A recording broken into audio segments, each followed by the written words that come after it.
Welcome back to the Unstoppable podcast, and today we are going to be talking about creating the extraordinary and becoming extraordinary, becoming unstoppable.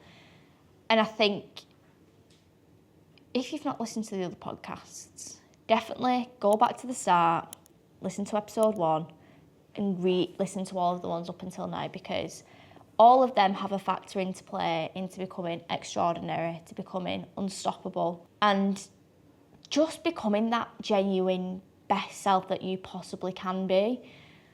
Now, being extraordinary, in the word itself, extraordinary, like you have to be above the ordinary. And I think everyone has the capability of doing that.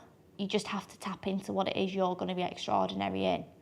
Could be the smallest of things, but then it could also be the biggest of things. You could be there to make an impact. You could be there to be speaking to so many different people and getting your voice heard, listened to, and inspiring and motivating. And I genuinely do believe that is my purpose, to use my voice, to use what I have, this platform, to inspire and create some extraordinary people. Whether that's listening to this episode, listening that's to another one, letting that penny drop in something.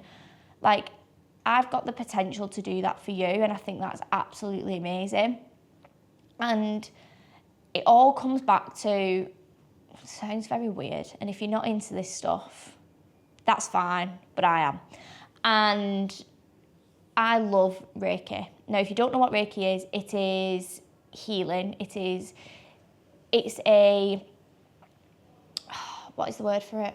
Holistic healing method that people use to open up your chakras. Now, you can do this with crystals. Some people don't use crystals, and it's all to do with your hands and the energy that you give off as a person. And because I'd unbeknowingly been suffering from anxiety from a young age, I went for my very first Reiki session at the age of 15. And in this Reiki session, the woman who was doing it, for me, when I have Reiki, I go to sleep and I go in such a meditative state. I feel so calm, relaxed. It's a bit of like an out-of-body experience. You feel a bit floaty. You're not really there, but you are there in the same time in the room. And the woman who was doing it, she was more of like, she was a bit quirky, bit odd, bit medium-y vibes, and weren't just Reiki. It was Reiki, but it wasn't. And I'd come round from my Reiki session, and she, I don't even know, like she had like visuals whilst doing this Reiki session. People are probably thinking, you're 15 years old, this woman's having visuals. Are you okay? Was she on crack? But she was just like, I've got visions of you using your voice for a greater purpose. That's not something that's really stuck with me. It's only just kind of come into my mind again this last few months of being like, right, you need to use your voice. And for me, that was like, I had like a heavy feeling in my throat. Not then, fairly recently, a few months ago, and I was like, it's because I'm not using my voice, I'm not using what I need to, I'm not saying what I need to say. And it's very strange how these things come into fruition later on in life. And that kind of stuck, and I've been using my voice ever since, and I've never felt so free. Like this is like my, like part of my purpose, to use my voice, speak up, say what I want, be just unfiltered, to be quite honest, and do things that is going to help people in the best way possible.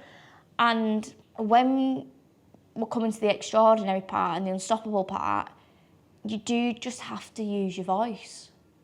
Like, genuinely use your voice and speak up for what you truly believe in, what you truly want to do.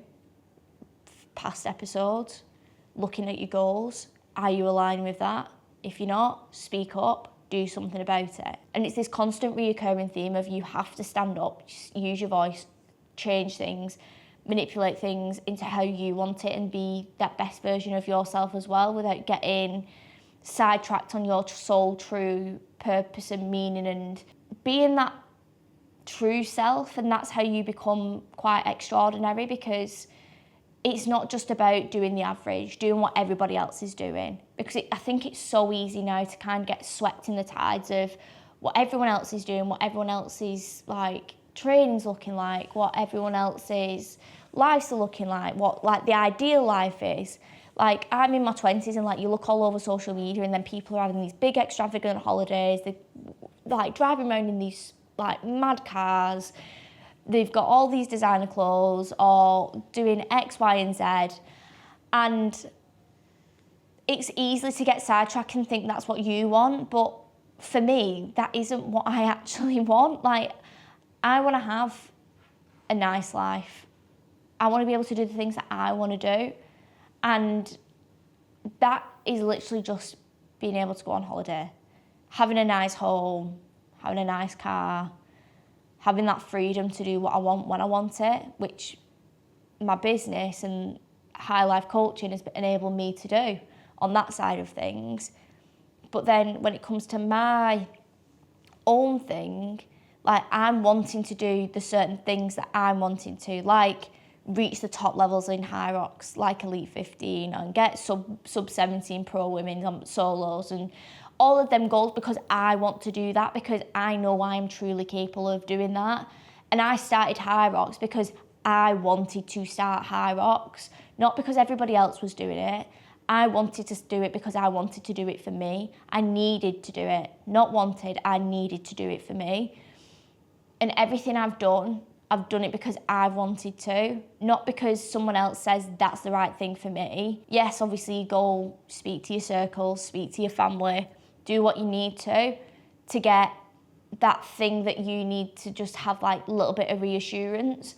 But then also at the same time, if you want to do it, go and do it anyway. Like, if that's what you truly, truly want to do. And I think that is the missing piece of the puzzle for people wanting to be extraordinary, to be unstoppable. Having that, yes, I will listen to advice, but then also as well, know what's best for you, because you know yourself the best. Because no one else knows you better than you know yourself. No one else is going to back yourself like you're going to back yourself through and through. And if that aligns with your purpose and it goes tits up, then that's fine. But it also aligns with your person. What happens if you fly? They're the things that you need to think about, and making sure you move forward and having that mentality that whatever you put your mind to, show up with intent, show up with it aligning to your values, show up with it aligning to what you need it to be, and make sure that you can follow through with it in a way that you want to, by having that balance of it all, to make sure that you are sticking through it for yourself more so than anything. And we're going to do like a little bit of a thing now, and it's like, literally go back to the goal setting tasks that we did a few episodes ago. Sit down, get a pen, highlight the 3 sections. What I want you to do is pause this video, get that back out, and I want you to create a timeline of events. Now, you could do this on a laptop, you could do this on a big piece of paper, and I want you to just create this timeline of events for yourself. Now, when you do a timeline of events, you do it week in, week out. So you do week 1, week 2, week 2, 3, 4, 5, 6, 7, whatever. And you could do that up for a full year. Now, you're going to need a big piece of paper, or you're going to need multiple pieces of paper, or multiple pieces of things on your laptop just to help you. And what you're going to do is you're going to section when you're going to achieve these goals. You're going to section off when you want to achieve these goals, how you want to do that, and all you need to do is put them goals on that timeline of when you want to achieve them, okay? Then what you do is you work back from that. You work back in a chronological order of, right, say for example, you want to go with my goal, sub 70 high rocks. I'm going to have to be running around a 4-minute to a 4:30-ish, 4:45 per kilometre consistently under fatigue. So that's what I'd put as that goal for, say, a year's time. Then what I'd work back is, okay, what can I achieve that week? What can I achieve that week? How can I bring that to more manageable little goals and work it all back to now in the present day? by doing that, you'll have a visual thing of where you can literally tick things off and make sure you're moving in the right direction. And there's just something about physically ticking something off that's going to help you move forward and actually really, really become that unstoppable person that you want to be, because you know if you don't tick one thing off that 1 week, you're not going to be able to move forward the next, and that's going to push you back a week. So you have to make it work. And then with that visual thing as well, you'll also then have that discipline that will come with that, because you're going to actually want to make sure you're moving forward in the right direction. Yes, some weeks are going to be slower, they're going to feel tougher, but you're going to be able to do it. And once you've achieved them things on a year's scale, you are going to genuinely have the most unstoppable confidence in yourself, unstoppable mindset, and learn so much more about yourself than you have in any other year. And that is exactly where I'm going to leave it today. If you've enjoyed this podcast episode, or you've got any questions on the timeline that you're struggling how to map out for yourself, then just drop me a DM on Instagram, which you can find in the link below. And also, if you've liked this episode, make sure you like, subscribe, and follow.